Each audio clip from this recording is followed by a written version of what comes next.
I am kind of in a hurry. So let's just get on with it. From the studio in the bonus room above the garage on the north side of Cary, at the foot of Mount Belzoni, this is the Triangle Talk Show.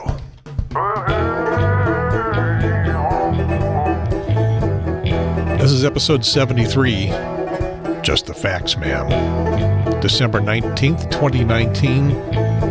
It's a media episode. I'm Gary Pierce. I am just an average citizen. And I've not filled up all the time I have with the music. Normally I kind of overrun things. I'll just wait for it to get done. Bomb. Triangle Talk Show is a podcast and a YouTube show for the Triangle area of North Carolina.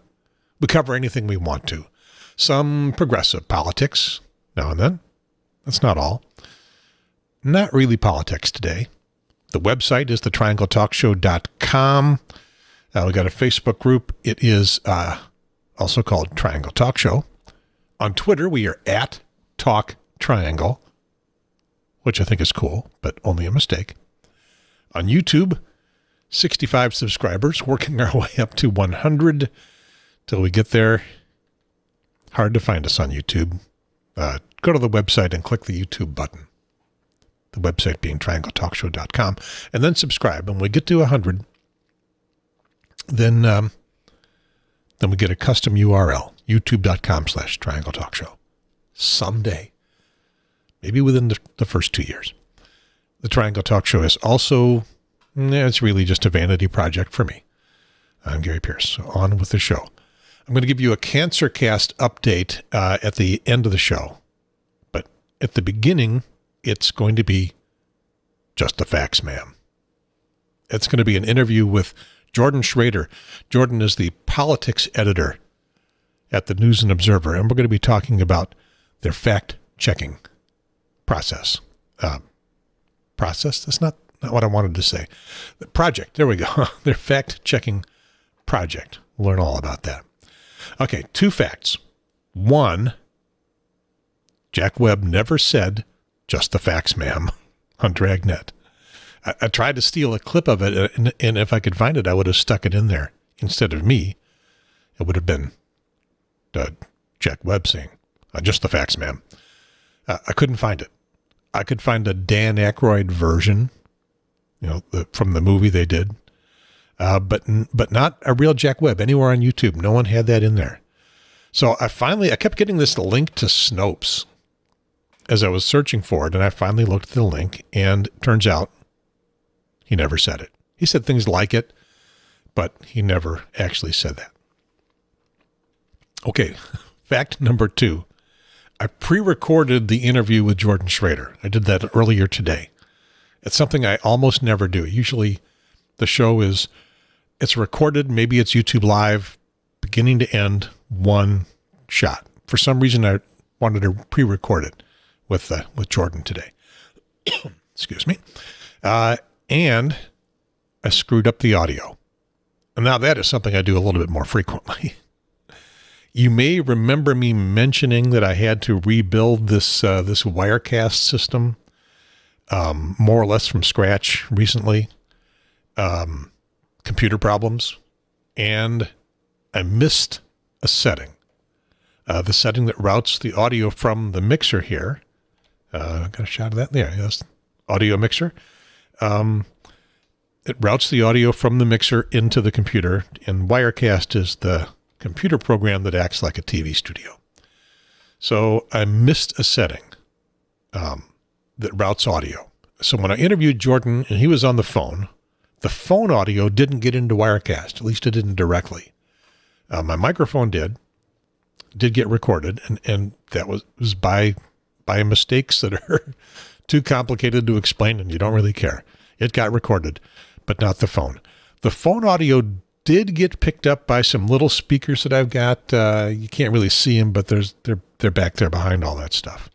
His sound was coming out of those little speakers, and it got into my microphone just because it picks up all the sound in the room, but not very well. So his voice did get recorded. Now it sounds kind of terrible. You can hear me breathing a lot because I'm right up at the microphone. He's way back there, and they weren't turned up very loud. So I put in some work to clean things up as best I could, and I think it was a pretty good interview. It was worth keeping with the technical flaws and all.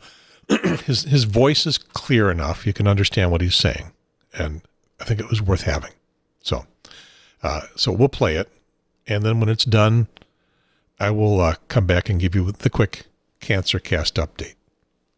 One other thing I need to say is that in the interview, I gave him some heat. It's right up at the beginning. I gave him some heat for the technical quality of the Domecast that he is often on. Sometimes he's the host.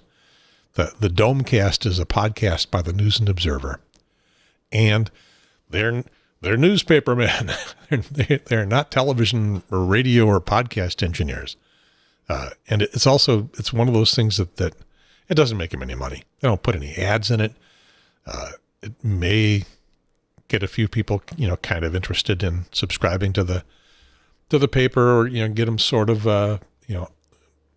roped into the News and Observer thing. But mostly it's just a thing they can do. Because it's worth doing and they want to, but they can't put a lot of money into it. So they do it on the cheap, and it doesn't sound very good. It sounds like it sounds like exactly what it is. They put a recorder in the middle of a table, and everybody is around the table in a room that's not a studio, and they just talk into it. It's hollow sounding. The content is great. The technical quality is not very good. I give him heat for that, which you will hear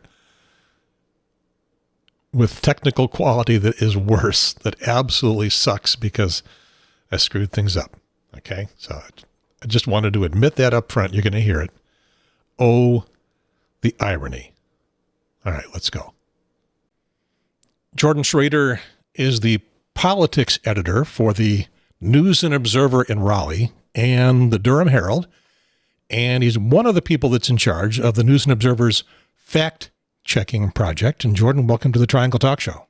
Thank you for having me. Jordan is joining me by phone. So, Jordan, the video audience is seeing what I'm assuming is your high school graduation picture. You need to update that one. Now, I do want a little credit for calling the paper the News and Observer in Raleigh and not the Raleigh News and Observer, because I believe that's a thing. That's right. That's right. Yeah. But either way, it's fine. Okay. So we're mostly going to talk about the NNO's fact-checking project, which was, I'm going to say, sort of re-announced last month, but we'll get to that in just a minute, because I wanted to give you a little promo or publicity for one of the other things you do at the paper. You sometimes host and you appear on the News and Observer's own podcast called the Domecast. Yes, please subscribe. I appreciate the plug. And you can look it up on any of your fine podcast apps under Domecast or Under the Dome. We try to do it weekly, although we don't always make it, especially when news is breaking all around us like it has been this week. But we did do one this week. So we talked about candidate filing and Silent Sam and a few other topics of interest. So, please check it out. I do it with my political team here, which usually includes our state politics reporters, Don Vaughn and Will Doran, and sometimes our folks at the NC Insider, which is a subscription, including Colin Campbell, who's the editor there, and then Brian Murphy, our Washington, D.C. correspondent. And we have other reporters from the NNO often on and try to kind of gab about the week in the news and pick a headliner of the week, our favorite or most interesting person in the news. It tends to be, because it's called the Domecast, and that's your political column, mostly political, but I guess not all. Mostly political, although we go off on tangents about other things. Yeah, it is. It's a bunch of reporters, very knowledgeable about the local area, and pretty informal, having a gab fest about what's going on in the area. Very informative. I do have a complaint. Because most of my career has been on the technical side of broadcast production. Your audio is terrible. It sounds like you guys are sitting about 5 feet away from the mic in the bat cave. It has been really bad. You can tell we're front reporters. Yeah. Over time. But, have you listened lately?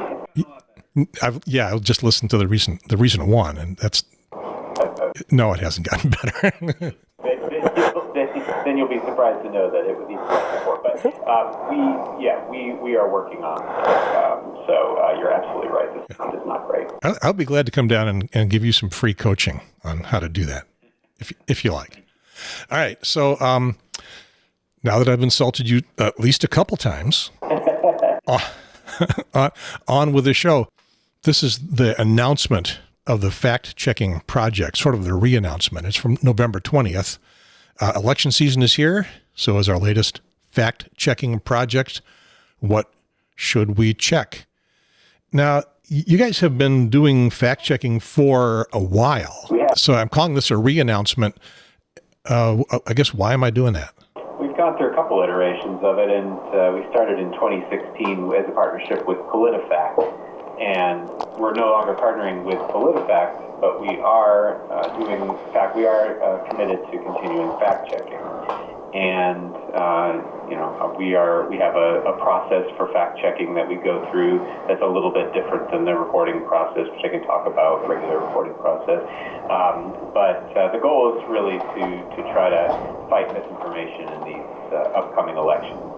And with a lot of polling that shows that people are having trouble finding accurate sources of information, we want to make sure we're picking major issues and important issues that people care about and giving people the facts on them and checking claims and misinformation that might be out there online or in the world around us that are not quite right.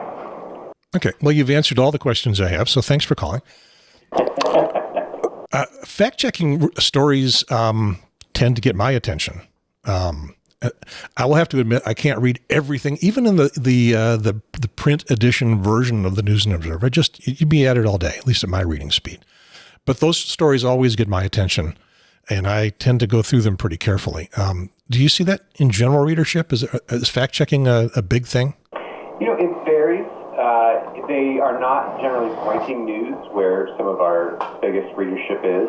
But what we're really focused on right now is trying to find things that resonate with our subscribers and find new subscribers for us, especially in the digital world, digital subscribers.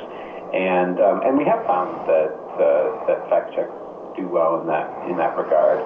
I think people are hungry for sources of news that they can rely on. Okay. So the PolitiFact thing, they went to WRAL, I just discovered. Correct. Our former fact checker, Andy Spey, who is great and who everyone should read, is also at WRAL now. Okay. Still doing fact checking over there as part of their partnership with WRAL. So there's a lot of it, obviously not just us, there's a lot of good fact checking out there. Yeah, I was looking at another article from a media group called Pointer that I don't think I'd ever come across, but I was just doing some general Googling, and it says that U.S. fact checkers gear up for 2020 campaign with 50 active platforms, and News and Observer is a big part of that story. So apparently it's going on all over the place. A lot of it national, but more of it actually is local. So is the News and Observer fact checking like 100% in-house now, or are you still partnering with anybody? No, it is in-house, either through our staff writers or correspondents, and really our goal is to spread it around a little bit more, just to have a one or more dedicated fact checkers, and now we're all pitch in and do a fact check here and there, and really it should be something that reporters are regularly finding on their beat, as they hear claims that they have questions about, or they see issues that are widely misunderstood or might be misunderstood. So these could come up not just on our team, which covers state government and federal government and politics. They could also come up on our local government team, potentially, our public safety team, maybe. We'll see kind of where it goes. I could see possibly our business reporters doing fact checks. There's a lot of opportunities, not just in state politics. That's in my list of things to ask about. That is it just political? And it has kind of been just political, but it sounds like you're saying it can spread out. Yeah, it has been pretty much the last couple of years about politics. Although once in a while we'll do kind of a fun one, usually about something we see go viral online. But generally it's very local, and it's about what local politicians are saying. So you said that your reporters are fact-checking all the time anyway. So I'm wondering... Yeah, it's really a part of the reporting process.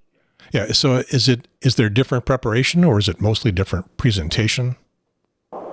It's mostly different presentation, I would say, although there's a little bit more that goes into fact-checking in terms of, how rigorous it is. We want to make sure that everything we find is backed up by multiple sources, is checked by multiple editors, and generally that's the case with our reporting anyway, but we are standardizing some of that as part of fact-checking.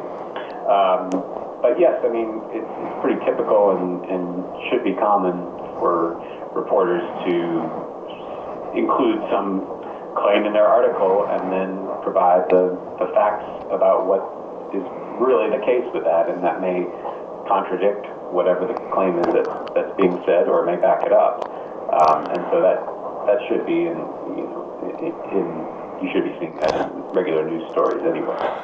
But the fact-checking stories, well, first of all, you're dedicated to listing more of the background and sources and where things came from.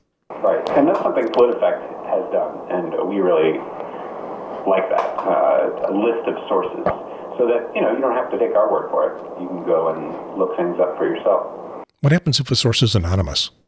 Well, we don't, we almost never use anonymous sources anyway, and I think it would be even less likely that we would use it in a fact check, because we do want to list our sources.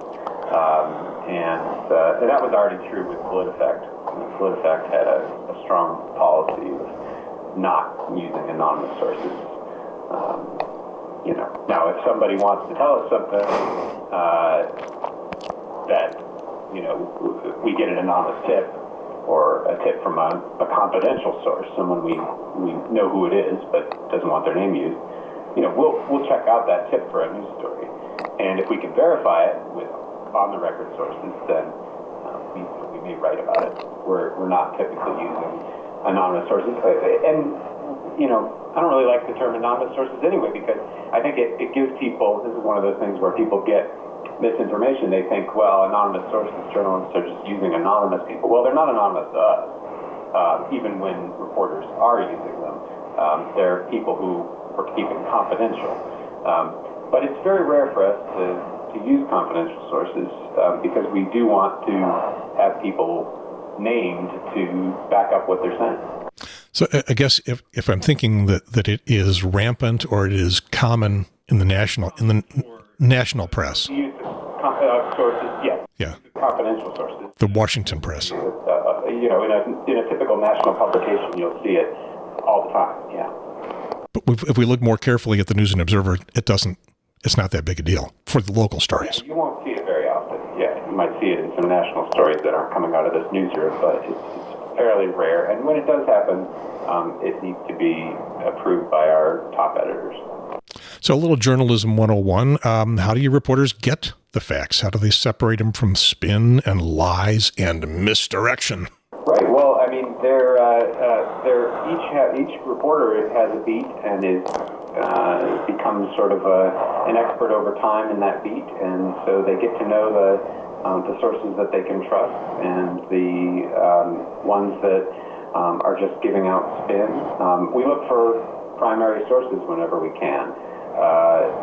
Not taking someone's word for it, but actually going and getting the documents, and that may involve public records requests or quicker stories. It may just involve getting the government documents or the communications from the people involved. It may be doing multiple interviews so that we can check anything that one person is saying with someone else. It certainly is going to involve calling people who are being, to whom something is being attributed or who are being criticized or attacked, and getting their version of events, and then possibly going and doing more checks after that. We don't want to run a story unless we have really got it and have really verified everything. But you do get a lot of pushback, I'm sure, on that's not a fact. Sure. And, with fact checks, I think we get as much pushback as anything because people, it's a little different than your typical news story. Often we're calling somebody out. What we're tending to do with these fact checks, this fact-checking project, is to check issues, but we're still highlighting claims that people are making and saying whether they're true or not, or if it's kind of a gray area, giving people context. And so, people aren't crazy about being contradicted. And they may not be used to seeing that in a news story, because some news stories might just say, well, this person says this, and this person says that, and you decide. And sometimes we do have to do that, but with fact-checking, we try to go deeper than that and really reach a conclusion. And I think that's my favorite part. It's when someone has made a definite statement and you come back and say, well, that's 80% wrong, or 60% wrong, or 100% wrong. Do you ever get anybody to fess up? Yeah, we have had people say, oh, you know what? Yeah, I misspoke, or I didn't quite get that right. And when I speak again about it, I'll get it right. So that's very gratifying when we hear that. And but then other times, and probably more often, people say, well, I was speaking in taking some license, or you shouldn't take that literally. I was speaking about this, or they just disagree. They say, no, I was right. Yeah, you took me out of context. Probably is a big one. Yes, for sure. And we try to give that context. I mean, we usually devote a little space to these. We don't want to make them extremely long so that readers won't get through them, but we want to give people enough information that they understand the context that people are making this in. Yeah, you hit my next question. How do you not get too deep in the weeds? Because this can get very detailed. And the idea of giving the sources. So if people want to know more, they can go down our list and look for more. We don't need to necessarily have quotes and paraphrases from every person we talk to in the fact check. We really want to distill the information that we've collected into the most important parts and put that into the story itself. And then if people want to know more, they can go looking. So when you're looking at the day's news, and you said that the fact checking isn't necessarily breaking news, but as you're looking across the list of things that you've got that you're considering putting in, how do you decide, oh, this is ripe for fact checking? I think usually it's kind of blink and say, what, is that really right?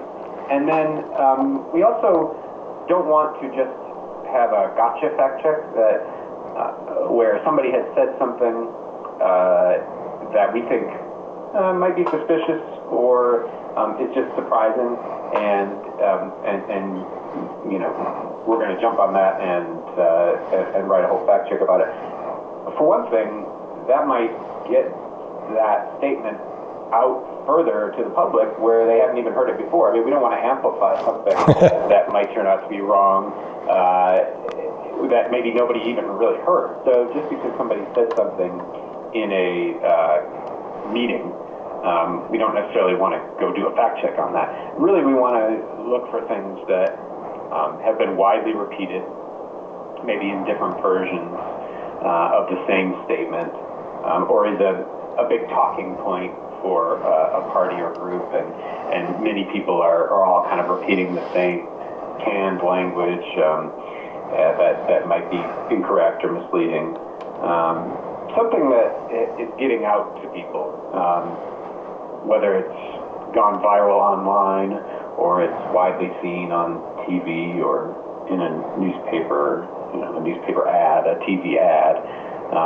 We're going to be probably focusing quite a bit on the ads, since those will be all over everyone's TV screens, and people will be unable to escape them as we get closer to the primary in March and the general election in November.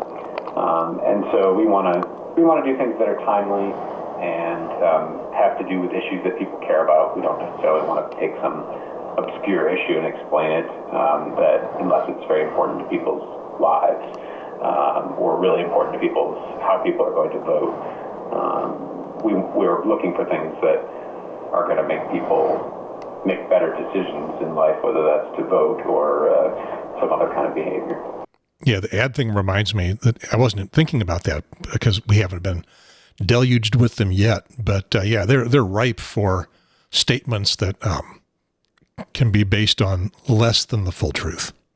Right, and that's a good way for us to write stories about some of these ads, because often we the ads are news in themselves. Somebody is spending a lot of money on ads, or a candidate is making a particular point in an ad that's sort of new and interesting, and is kind of a potential news story. So-and-so attacked so-and-so. But rather than writing it that way, often we can write it as a fact check and actually tell people not just that this person's being attacked for this, but that it's correct or partially correct or totally off base or misleading.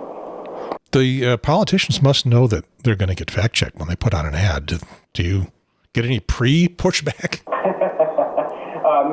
No, I mean, sometimes we'll hear from one side or the other saying, "Oh, you really should check this ad because it's full of lies." I don't know that we've necessarily had anybody coming to us up front and saying, we may have. I'm trying to remember whether we've ever had anybody come to us and say, "Hey, check my ad. It's correct, and you should say so." That may have happened. I just can't think of it off the top of my head. But certainly people are ready, and they've done at least some work, which I think is the result of all the fact checking that's out there, to make sure that they can defend it, and they do defend it. As I was thinking about that, you have, fact checking is not just published when things were wrong. Sometimes you will verify that things were right. Is that right? Do you go into it knowing where you're going to come out of it, or are you going to publish? No, we shouldn't. We shouldn't know where we're going to come out of it necessarily. I mean, if something is widely known and we see it, we're probably not going to fact check it, because if we look at something and say, well, yeah, I know that's true, it's probably unlikely that we're going to devote the time to fact check it, because we probably assume that many people already also know that it's true, although, that's not always the case. But if, so we're more likely to look at something that looks a little off or looks a little suspicious. But we may find out, actually, it sounds surprising. We never heard that before, but it is true. And that definitely happens. Or we may have initially just been kind of looking at it the wrong way and when they provide us some backup information, if they do, and sometimes they just don't respond to us, but it may provide us something, and we say, oh, okay, well, that's what that meant, and actually it is true. We may include in there some context that, well, it's literally true, but it might mislead people because people might assume this, or this. So it's case-by-case basis, but we're definitely more likely to pick things that seem to be misleading than things that seem to be on the up and up. So seeing it as this is mostly political these days, with very strong political divisions in the country, do you see more fact-checking happening against, or maybe against is the wrong word, toward one side or the other? This is landmine territory. Nationally, I would say there might be more, because of Trump's statements that are often false, that there might be more on him than on his Democratic counterparts. He's brought a lot of a different kind of rhetoric into the political world, and the fact checkers have had to work overtime with him as president. Yeah, I think Washington Post is over like 13,000 misleading statements. Sure, yeah, they're counting up all of his false statements. So, and sometimes he seems to kind of relish it, and he'll repeat things, of course, even after they've already been fact checked and found to be not quite right. So there's definitely a limit to the effectiveness of fact checkers if people are going to continue to make claims that have already been debunked. In his view, some of those things may be, he may believe that he's seeing it correctly, and the fact checkers are the ones who are wrong. Well, the fake news. I was going to ask, does anybody ever change their mind to learn anything? Do you get somewhere? Is there traction? I would hope so, and we're trying to do it in a way that will, allow people to take a look at it, enter it with an open mind. We're not trying to do it in an adversarial way necessarily. We're trying to give people the context that they need, and tell people, the full story. And so hopefully, people will look at that and keep an open mind. But of course, we know that a lot of times people will see statements and they'll see them based on their own political perspective, and they'll kind of bring confirmation bias to the statements. And so it's possible they'll read something and it says something is false, but they'll say, well, that news source must be biased, or they'll see in it what they bring to it. But I do think there's some people who we can have an impact on, and convince that to at least look at some of the context and look at kind of re-examine a little bit of what they think, maybe especially on some issues that maybe they're not don't already have a formed opinion on. I get the feeling that I'm dragging you down depression territory. Yes, it has taken a turn. Sad, dark. Well, I mean, so okay, we're going to keep plugging away. Same as it ever was. Because we're doing a good job of going down my bullet points here. Who do you aim fact-checking, reporting? Who do you aim that at? Do you have an audience in mind, or you just say that the title of this program that I didn't tell you about is just the facts, ma'am? Do you have an audience in mind? Well, certainly. I mean, the people we're most likely to reach are our subscribers and people in the Triangle area who and statewide in North Carolina who are especially people who are interested in politics who might find us because they're looking at the politics section of our website, or they're Googling for information about local politics. We try to load up all of our stories with things that will help people find us on the internet, on searches. And so what we hope is that people will see an ad, or they'll see some other piece of information and wonder about it, and they'll ask their Google Home speaker, or they'll pull up their phone and they'll search for the words that relate to that, and hopefully, if we've done our job right technologically, they'll find us, and they'll be able to get some of the information they need. So hopefully people who are used to reading the News Observer, and some people who aren't, who will find us, and maybe they'll become subscribers. But within that universe of people, there will be people that are deep political heads, that they relish, they live on the politics stuff. I see them on Facebook all the time. I would say that's not most people. Mm-hmm. Most people are still, there's a primary coming up. When is that? And who's running? They don't know yet. Right. No, a lot of people, they don't live for this stuff, and they may not know which party controls the legislature or the governor's office, or even Congress. I mean, we try to include, in addition to the specific information about the issue that we're checking, we try to include some basic facts in all our stories about, and that includes fact checks about, the lay of the land politically.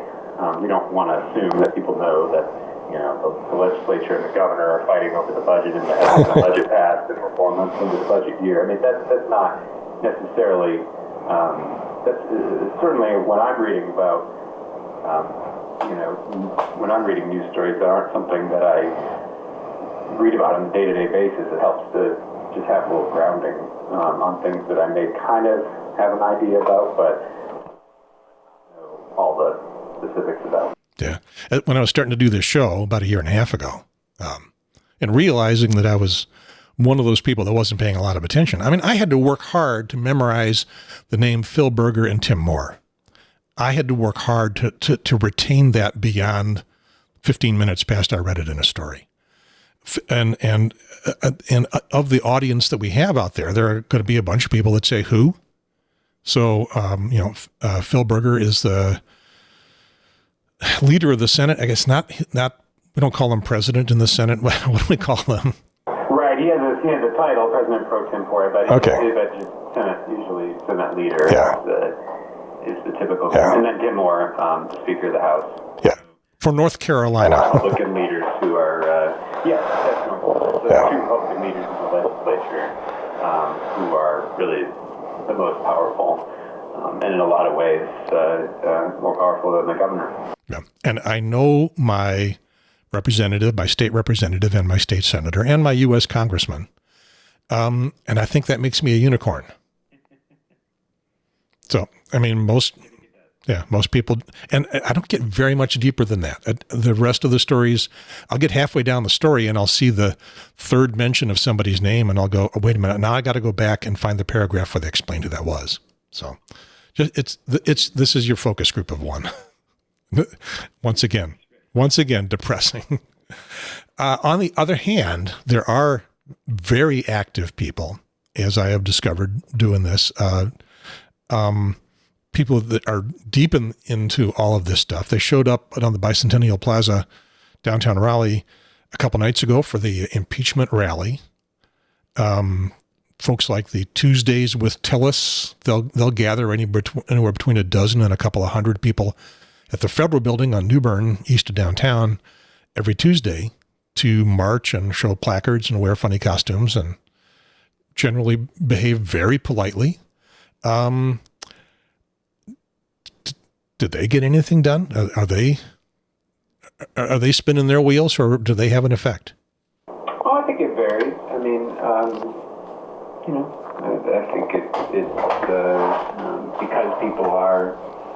polarized. They may not necessarily, legislators may not necessarily see protesters and go, well, I got to go out and find out what they are trying to tell me and build that into what I'm going to do. They may assume that the people on the other side are just never going to like what they're doing and are always going to complain about what they're doing. So, but they certainly, it's possible they could have an impact. More of an impact on state legislators anyway would be people calling them and people emailing them. I mean, people may not think that has a huge impact, but I think a well-placed call or email that's not a chain letter, not something that's copied and pasted from an interest group that told you to send this, I think that actually can have a big result if it's from somebody in their district. And an in-person visit to somebody's office, I think probably even more so. Now, not everybody has the time for that, but if you have time to protest, you have time to go down and make a personal appeal. But I wouldn't say protesting is not effective either. I mean, you look at some of those huge Moral Monday protests that have taken place. Has that accomplished anything in the legislature? At the very least, it's called attention. It's called public attention to some of the things that happen in the legislature. Do they get your attention? Sometimes they do. Yeah, I mean, if we covered every protest, we would do nothing else. But especially if it's something especially big or notable because it's about an issue that's in the news, or if it's something new that we haven't necessarily seen before, or if there's something like a teachers' march that's affecting schools because schools are being called off, and bringing massive amounts of people to the streets in Raleigh. Sure, yeah, we're out there often with video and photos and reporters. Yeah, you said that if you covered every one of them, that's all you'd be doing, because there are a lot. Yeah. Yes, there are a lot. And most people have no idea, I guess, because it's not making WRAL or WTVD, WNCN, catch all of them, or Spectrum News or the News and Observer. But they're out there. And I would like to tell them that the Triangle Talk Show is available for you to come talk about. And I can't get them to come do this. So, I got the chicken and the egg. I don't have the audience that would attract them. I can't attract the audience because they're not here to talk about it. But the little podcasts, the little shows, they'll let those folks come on and talk at length. And they really should. Is there anything else about the fact check program that I haven't asked that you think is important to get out? Because I want to ask about Jerry. Oh, no. I'm just glad to be able to promote it. I'm glad you asked me to come on.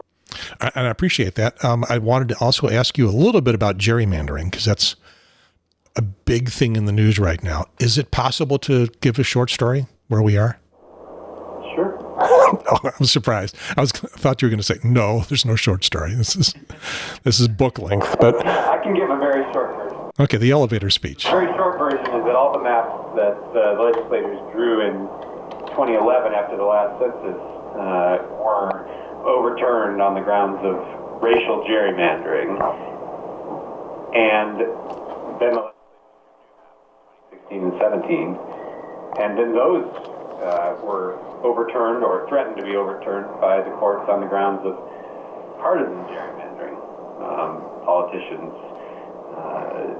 basically picking the voters that they wanted for partisan reasons. And they've now drawn new maps yet again.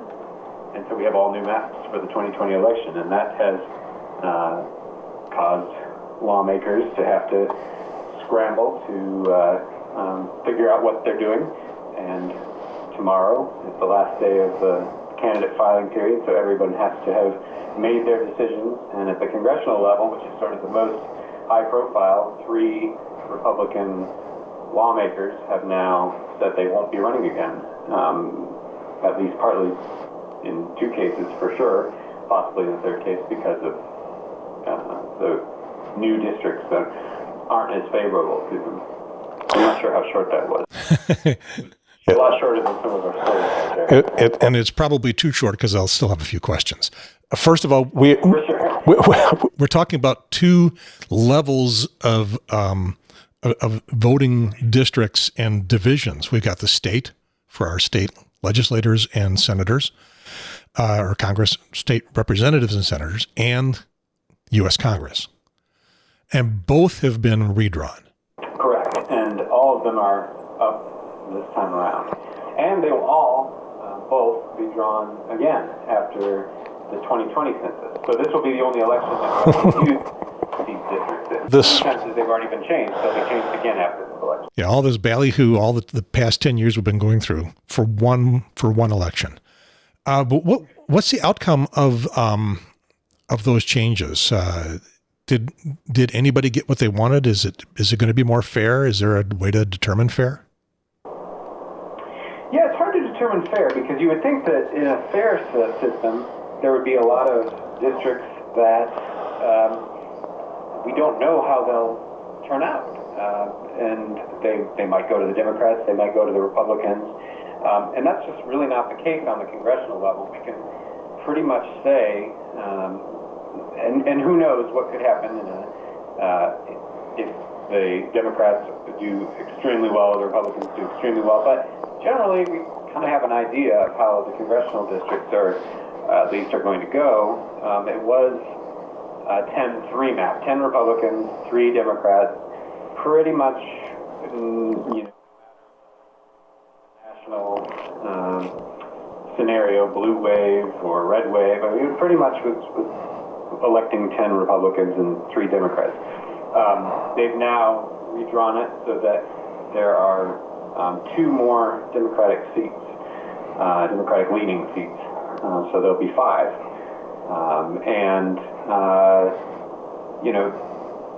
We'll see. Maybe, they haven't been tested, so we don't know for sure whether all of those will go blue, whether some of the Republican seats that are actually a little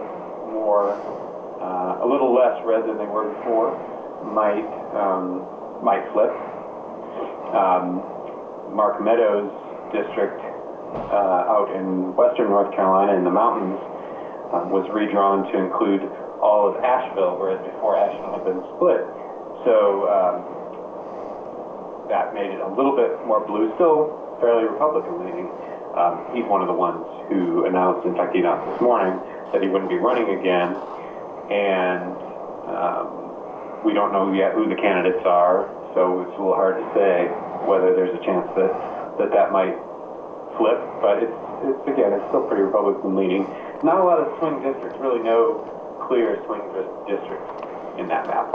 The legislature is a little different. There's 170 seats, so there's certainly some districts that are swing districts. But by and large, you can kind of see how most of them will go, and it's gotten to where in the cities, in the big cities, and in Wake County and Mecklenburg County, most of those districts are going to go to the Democrats, and in the rural areas, a lot of those are going to go to the Republicans. There's not a huge amount of seats that will decide the control of the General Assembly, and I think most people would probably say that the maps, even though those state legislative maps are a little less skewed to the Republicans this time around, that they're probably still favor the Republicans a little bit more than the Democrats, all else being equal. But all else is not going to necessarily be equal. It could depend on what's going on at the national level, who people are voting for in the presidential race, the governor's race, the U.S. Senate race. We have a lot going on this time, and it's very consequential because whoever wins the legislature will presumably get to draw the maps for the next decade. Barring some kind of major reform of the redistricting process that changes how it's done, it'll be up to the legislature. So whoever voters elect to control the legislature for 2020 will very likely be able to shape how those maps get drawn for the next decade. Are you seeing signs of another blue wave this coming election? I wouldn't predict. I really don't know. I think, we see a lot of the polls I've seen have been, somewhat down the middle in North Carolina, and I don't know that I've seen anything that indicates there's a huge wave one way or the other. But, this impeachment, it makes things a little unpredictable. We don't really know exactly how that's going to play out.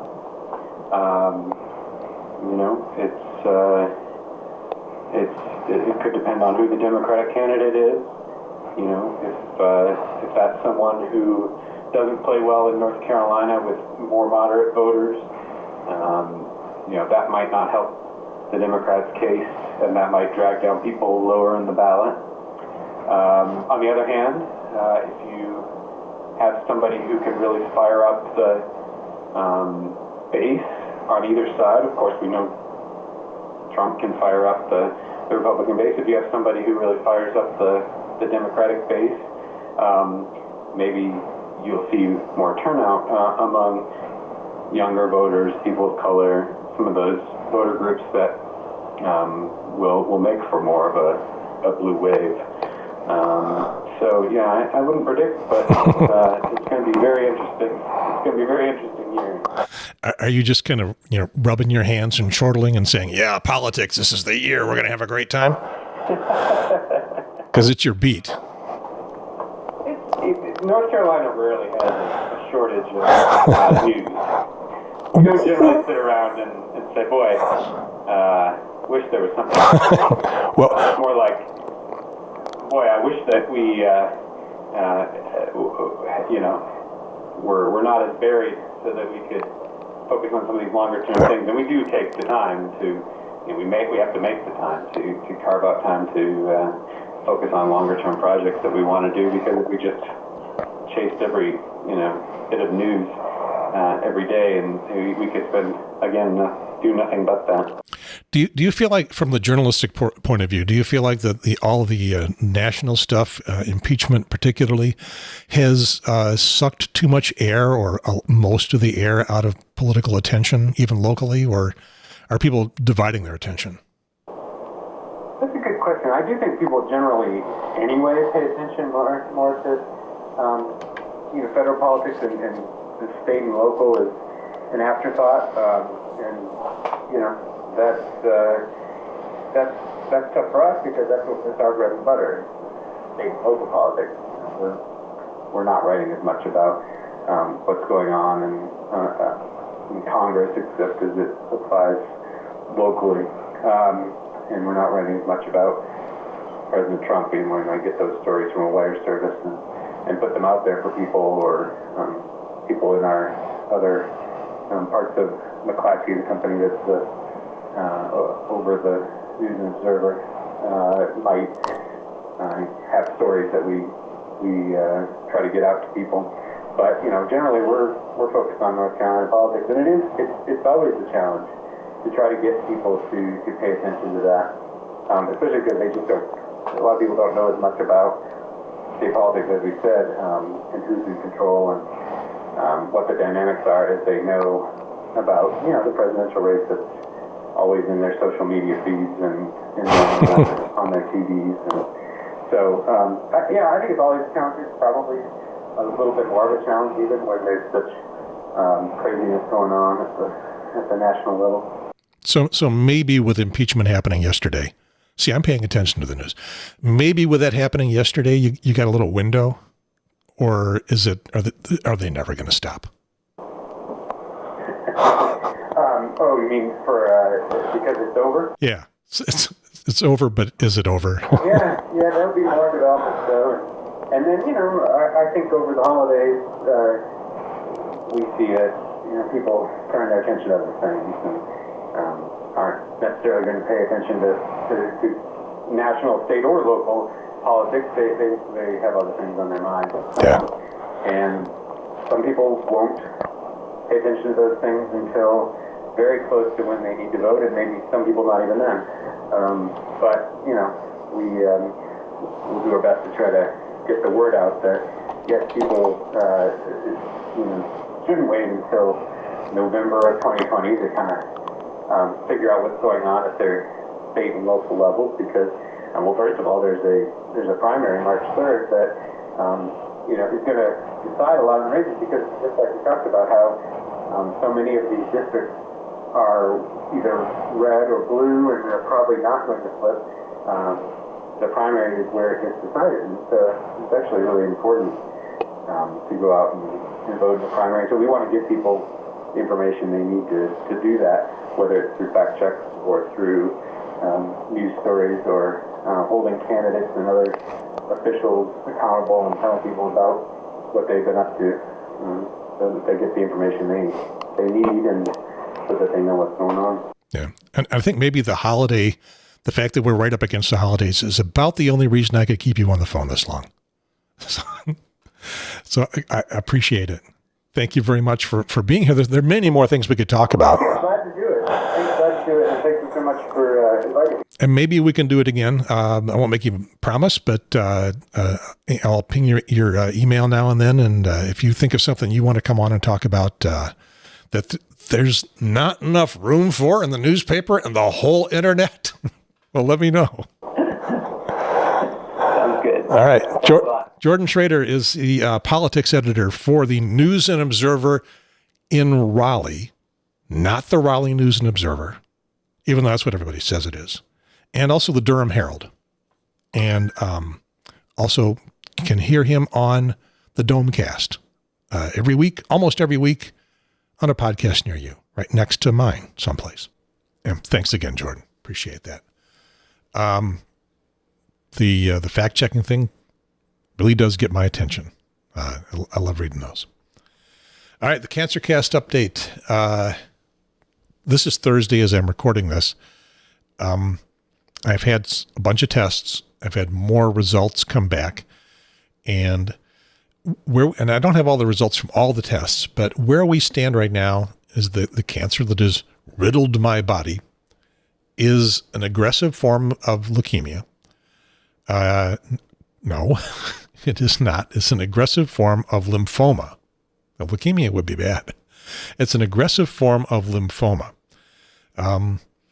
But it's not the most aggressive that there is. In fact, it is of the aggressive forms of lymphoma, as I understand this, and I am not an expert on this, even though it's riddled to my body. I'm not the expert. It is one of the least aggressive of the aggressive forms, as far as we can tell right now. And we're still waiting for a couple more results to come in to absolutely get this pinned down. But so far, it's if you're going to have cancer, if you're going to have lymphoma, this is the one to have. It's not that bad. At least so far. We'll see. We've got a long road to hoe here. Long row to hoe. We don't hoe roads. We hoe rows. We got a long row to hoe here. So yesterday I had an echocardiogram, which is a very fancy version of an ultrasound.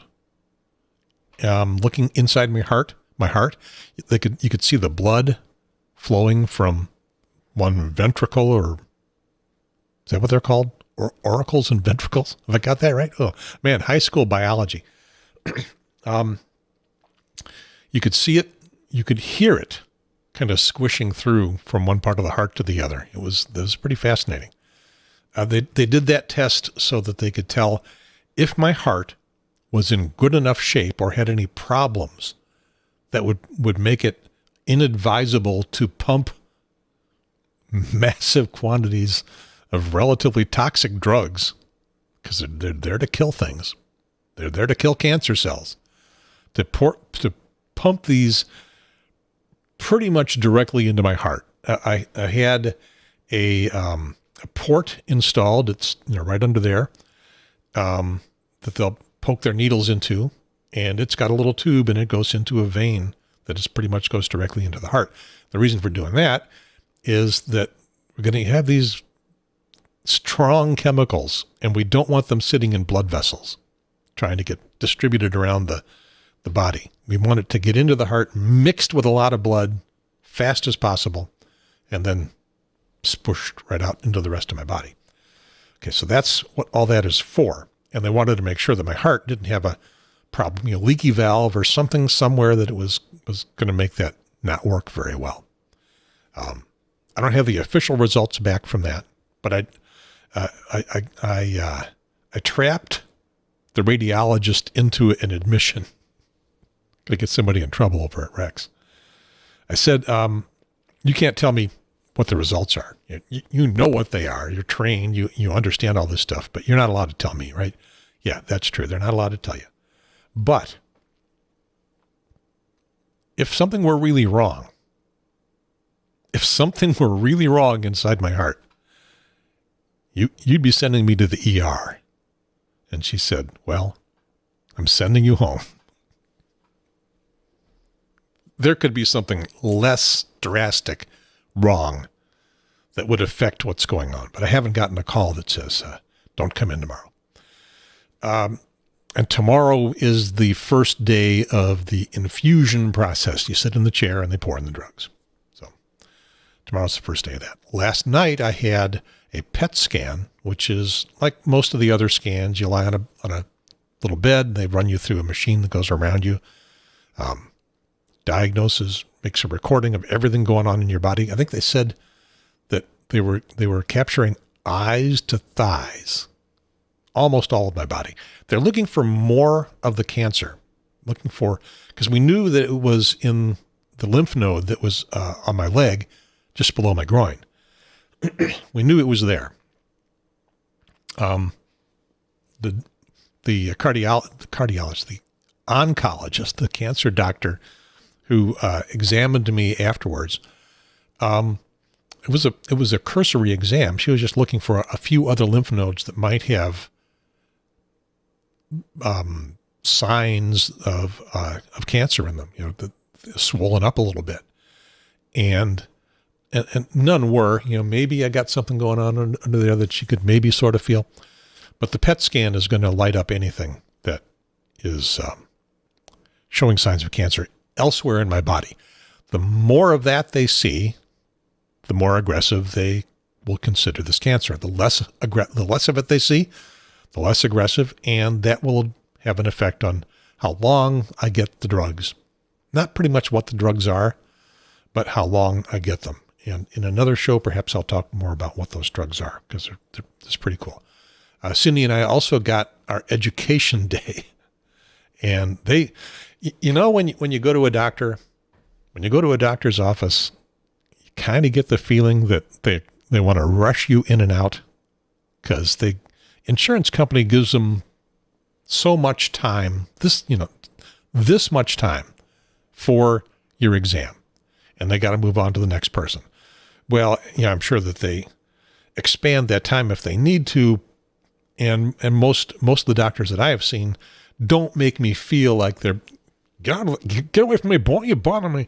It's not like they're pushing me out the door, but it's also not like they just, want to sit there and chat for a while.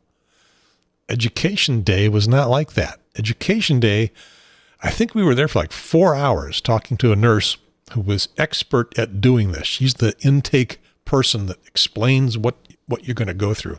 There's a lot of money in this cancer industrial complex.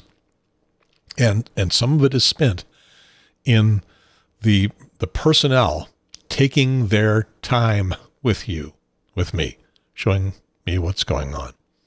So we learned a lot about the drugs that I'll be getting and their reactions and what's going on. A lot of reassurance, and a lot of the reassurance seems to be based on the idea that things have come a long way. In two areas. One, the drugs that they've got, more effective than they've been. They developed new ones. One particular one, that I'll talk about later with another program, that is their miracle drug for fighting cancer. And then also the drugs that fight the cancer drugs, because the cancer drugs are trying to kill a lot of stuff in your body. They're trying to kill the cancer, and they can't necessarily target the cancer all that well. So they're killing other stuff. And they're making you feel bad. Weak, nauseated, I think is the proper word. And so they've got drugs to fight that, and they're getting better too. So if you've thought about cancer treatments in the past, maybe a decade or more ago, you've heard horror stories of people getting, really sick from the treatments. Not so much anymore. It's better. Or so I'm told. I will let you know. Anyway, tomorrow is day 1 of the infusion process, Friday. And there's another thing about that is reassuring, I guess. There can be reactions to the infusion process. If there were going to, and this is one of the things the nurse said when we were asking about that, a lot of folks in the medical business take the weekend off. They don't do this cancer stuff during the weekend. If they thought there was a really strong chance or even a medium chance of me having bad reactions in the next day or so after getting this first infusion treatment, they wouldn't do it on Friday. They do it on Monday, so there's plenty of time. Well, of course, this coming Monday rolls right into the Christmas holiday, and a lot of people will be gone anyway. So I guess they wanted to get it done now, but it was sort of made me feel better to know that they didn't think it would be a big problem, because otherwise they wouldn't be doing it on Friday.